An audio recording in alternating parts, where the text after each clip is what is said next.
Hi guys, it's Steve the Tomato Guy. I'm here on the farm property and today I want to show you how I seed my tomatoes. But before we can do that, we need to find fresh tomatoes. So come with me to my 12 market where we'll buy and get our fresh tomatoes for seeding. Let's go.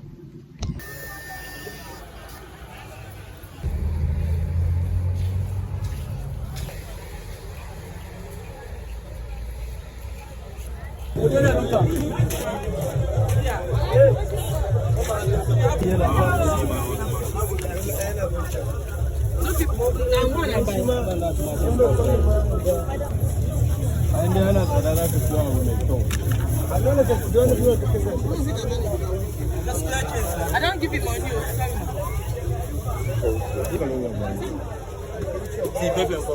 No, thank you.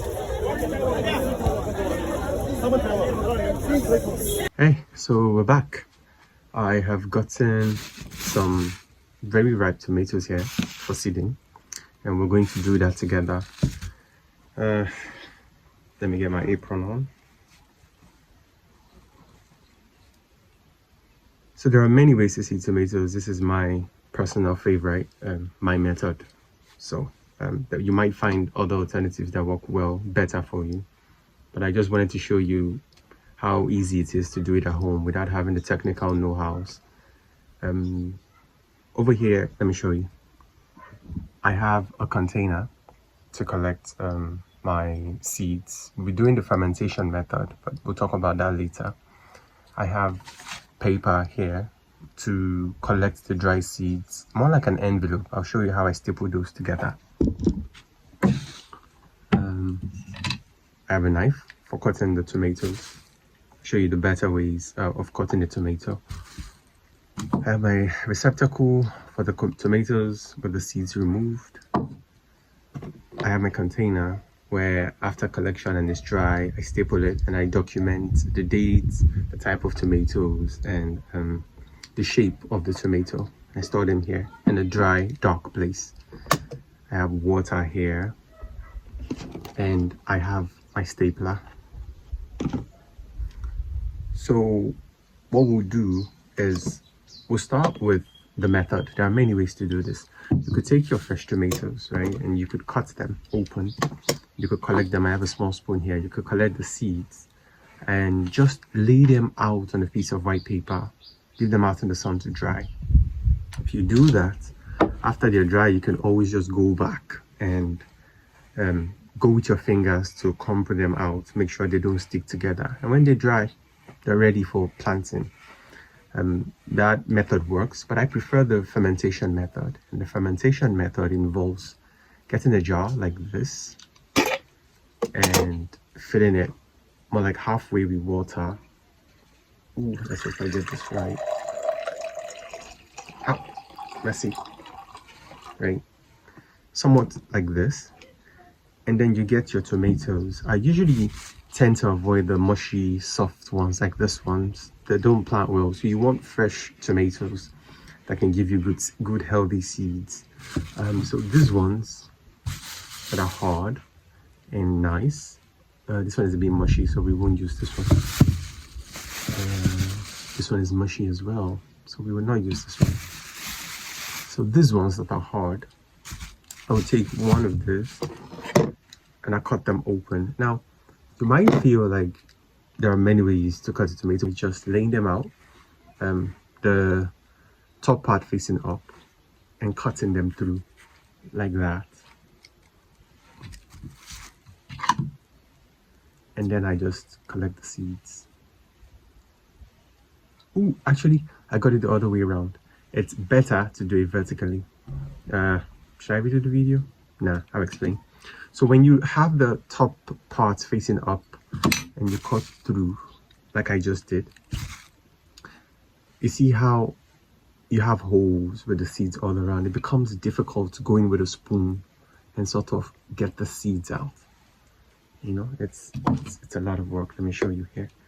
So it's a lot of work to try to do this, you know. So what I tend to do is what I did initially without realizing is you take the tomatoes and you cut with the top side facing up, this part facing up, you cut vertically like this, not to the side, but vertically, more like you're splitting it in half like this. When you have this, you can then just go into the side here with your spoon and sort of scoop out the seeds like I just did. And when you do that, they all just come out in one soup. Yeah, try not to, squeeze out the tomatoes because they're still edible. They're delicious. So let's try that again. You get a good one, a fresh one, the top side facing up. You cut vertically to the side. And then you get your jar for the fermentation method. This jar, hoping you can see that. And then we just sort of collect the seeds inside the jar, like so. Oh yeah. See coming in.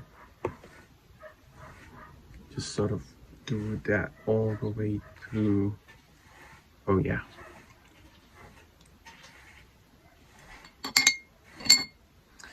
And then you do that for all your tomatoes. You can see the healthy seeds sinking and the bad ones sort of floating. And then when you've collected enough seeds, I'm just gonna squeeze out the one I did badly, the one I caught wrongly.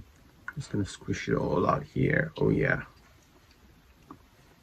And then when all that is done, I will cover it like so. Ooh, I made a mess here. Let me rinse that out. Oh yeah.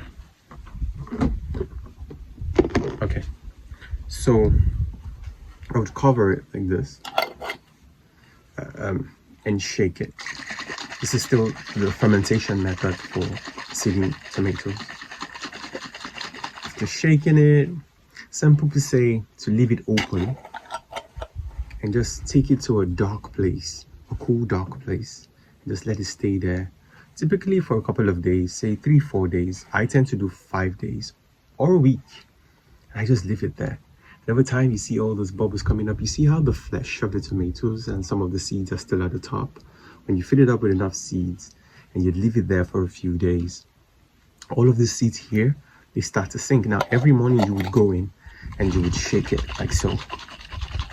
Every morning I do that. Mornings, evenings, I just shake it. The more I do that, the more the seeds start to like settle down. All of the good, healthy seeds, they keep coming down. They stay at the bottom. And all the bad seeds stay at the top. And so, in a cool, dark place, windowsill without sunlight, that works too. So after like 6 days, I go back to it. And I can't resist. I go back to it, right? And I just sort of come over. I'm sorry, I'm gonna use this. Let me get a container. I don't have a container. Oh well. I go back and you just sort of pour this top away, right? You just pour it away. And you can notice the seeds at the bottom staying behind, right? And you pour it all away, all the water's out. And then you have the seeds after 5 days. So after this is done, I then go in with a spoon and then just sort of scoop out some fresh tomato seeds. There we go. Do you see that? Yeah, kind of trying to show you without spilling it, but it's right there. So you get all the seeds, and that is when I get a flat cover, like a flat surface, some plastic, whatever, and I just spread out my seeds on them, like so. When I do this, I have seeds all over here. Make sure the surface is clean. You don't want to transfer diseases to your seeds because tomatoes carry diseases as well. We'll talk about diseases over time. but you don't want it wet. You don't want your seeds wet.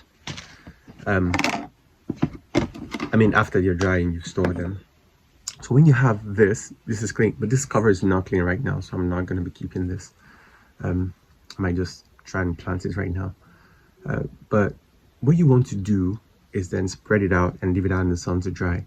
What that does, you see this film all over the tomato seeds? If you try to plant it now, it would make germination difficult. So when they dry out and you go with your finger and you crumple them out, they're easy to germinate when you try to plant them. But if you try to plant them like this, the film would protect the seeds. They will not germinate easily. Anyway, if I come back after a full day with good sunlight, and it's dry and it's all crumpled out, then I come over to my piece of paper, right? And I begin to fold it like so, like an envelope, right? Fold it, and then I just sort of like fold it again, right? Like this. And then I fold the top, and then I fold the side like this. And now it looks like an envelope, like a paper envelope. And then I just come in here with my stapler, and I just look at the sides, and I just staple here and here, and then I do here and then here. Sorry. And now I have an envelope, homemade envelope for my seeds. So when they are dry and I crumple them out, I just sort of collect them together and I pour them in this envelope like so. It's gonna make a mess, but for the good of tomatoes. Yeah. When they're dry, please don't do this while they're wet. And then when that is done, I just do this, fold it one more time at the top, like so. And I seal it with my stapler. Bam. Bam. And it's sealed. And then here, I would come here, the side, and I would put in my information here. So, collected by me, collected by Stephen, that's me. And then I would write the date. Let's see, what's today's date anyways? I don't know. Say the 10th of October, right? No, the 10th of November. So the 10th November 2025. So you want to know how long your seeds have been in storage. And then you want to write tomatoes, right? That's the fruit. The tomatoes are fruits, from what I heard, because they have seeds inside. And I don't know. I don't want to get into the technicalities. But anyways, you write the fruit, tomatoes. You write the date. You write collected by me, your name. And then you write the shape. If it's round, if it's flat, you know, if it's oval, like this one, you know, different shapes basically. But you want to get the shape. And then if you were the one that planted them, if they're from an indeterminate tomato plant, indeterminate are basically tomatoes that grow all over. If you let them sprawl, they'll sprawl all over your floor. But they tend to branch out. But there are also dwarf tomatoes. Those are good for the corridors. If you don't have that space for gardening, if you have a small space, you can get the dwarf tomatoes and plant them. I like to put the indeterminate or determinate. Determinate is just a tomato that grows like a small plant and then it stops branching out and then starts giving fruits, right? If that's what you have, if you have a small garden, a determinate tomato plant helps. But indeterminate grows all over. And that works for a bigger property. And then I write that here so people know, hey, this is from an indeterminate. So if you're planting it, high chance you're getting a tomato that will sprawl all over. If it's determinate, high chance you're getting tomatoes that will just be vertical, give you seeds, give you small tomatoes. Not small tomatoes, but it won't sprawl and spread all over. If you're getting dwarf and you write it there, people know, oh yeah, these seeds are from dwarf tomatoes. Yeah. And when I do that, you should have information like this, right? Date, my name, my date. You should have all of this here. And then I find a nice clean container like this. And then I just pile them here and I cover them, right? Seal them, airtight, vapor tight. It doesn't hurt if you put something there to absorb moisture. And then I keep them in a cool place, a cool dark place, not in sunlight, not in a harsh environment with high temperature. And there you have it. I have my seeds collected and stored. From what I hear, good tomato seeds can store for up to 3 years, 2 years. I'm not a scientist, so I haven't tested that out, but I've read a lot of books. If you guys would like to learn more and read some of the books I've read about tomatoes, leave a comment in the comment section, and I'll recommend a few books or tag them, pin them to the video so you can get them as well. Oh, that's a lovely bird. That's how I seed my tomatoes. I'm Steve the Tomato Guy, and watch out for the next video where I'll talk about planting and transplanting, and we can move on from there. Thank you and see you next time.